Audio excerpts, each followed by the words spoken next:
ایک خاتون کہتی ہیں کہ پردہ صرف نظر کا ہوتا ہے، کپڑے نہیں، سوچ بدلنی چاہیے، اور دنیا کہاں سے کہاں پہنچ گئی اور ہم لوگ اسی چکر میں پڑے ہوئے ہیں کہ عورت نامحرم سے بات نہ کرے، چہرہ چھپائے۔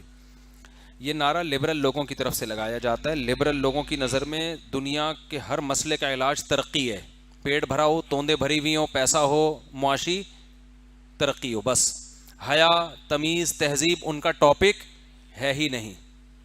اب آپ ڈاکٹر کے پاس گئے، آپ پیشنٹ ہیں، ڈاکٹر سے پوچھ رہے ہیں ڈاکٹر صاحب، کوئی خاتون اگر ڈاکٹر صاحب کے پاس جائیں اپنے گردے چیک کرانے، لنگس چیک کرانے، شوگر چیک کرانے، ڈاکٹر ان کو کیا بتائے گا؟ بھئی یہ دوا کھاؤ، ان چیزوں سے پرہیز کرو۔ وہ اگر ڈاکٹر سے کہے ڈاکٹر صاحب میں اسکاف لے لوں کہ نہیں لوں، ڈاکٹر کہے گا بھئی یہ میرا ہیڈ ایک، اس کا گردے کی پتھری کا اسکاف سے کوئی تعلق نہیں ہے۔ سمجھ رہے ہو نا؟ تو دنیا ترقی کر رہی ہے، چاند پہ جا رہی ہے، مریخ پہ جانے کی باتیں ہو رہی ہیں، ان کے سامنے آخرت ہے ہی نہیں کہ خدا بھی ہے، کچھ اس کے بھی تقاضے ہیں، اس کو خوش کرنا ہے۔ یہ چاند جس پہ آپ گئے ہو یہ بھی کس نے بنایا ہے؟ خدا نے بنایا ہے، اور وہ جب چاہے 2 منٹ میں تمہیں برباد کر سکتا ہے۔ یہ ساری ترقیاں چند سیکنڈ میں ڈھیر ہو جائیں گی اگر اللہ چاہے تو۔ جن کا یہ عقیدہ ہے کہ اس کائنات کو بنانے والا کوئی اور ہے، اس کو بھی ہمیں خوش رکھنا ہے۔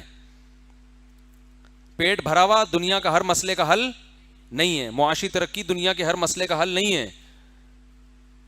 خدا کو بھی راضی کرنا ہے، موت کے بعد کی زندگی ہے، تو جو موت کے بعد کی زندگی کے قائل ہیں وہ حیا اور شرم کے بھی قائل ہیں، کیونکہ اللہ بے حیائی کو پسند نہیں کرتا۔ یہ اللہ کا مسئلہ ہے کہ بے حیائی ہونی چاہیے کہ نہیں ہونی چاہیے، یہ ہمارے اور آپ کے مسائل نہیں ہے، یہ اللہ کا مسئلہ ہے۔ اللہ زنا کو پسند نہیں کرتا اور زنا کی طرف جانے کے تمام دروازوں کو بند کرتا ہے۔ اسی لیے اللہ نے عورت کو حجاب کا حکم دیا، پردے کا حکم دیا۔ جن معاشروں میں پردہ نہیں ہے وہاں زنا عام ہے۔ لوگ یورپ کی مثالیں دیتے ہیں تو وہاں تو زنا اتنا زیادہ ہے کہ 40 سال کی عمر میں جب کوئی جا کے شادی کرتا ہے تو اس سے پہلے ہزاروں دفعہ بدکاریاں اور زنا کر چکا ہوتا ہے وہ۔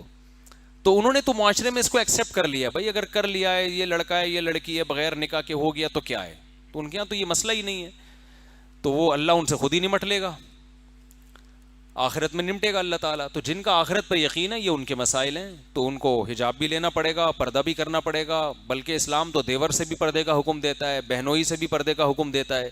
تو یہ ساری ٹینشنیں ان لوگوں کے لیے ہیں جو موت کے بعد کی زندگی کے قائل ہیں۔ اگر آپ مرنے کے بعد کی زندگی کے قائل نہیں ہیں تو بھائی جتنے لباس کا تکلف کیا ہوا ہے وہ بھی چھوڑ دیں، آپ اس کی بھی بالکل ضرورت نہیں ہے۔ خام خامے بلا وجہ ایک چڈی بنیان میں بھی کیوں گھوم رہے ہو آپ؟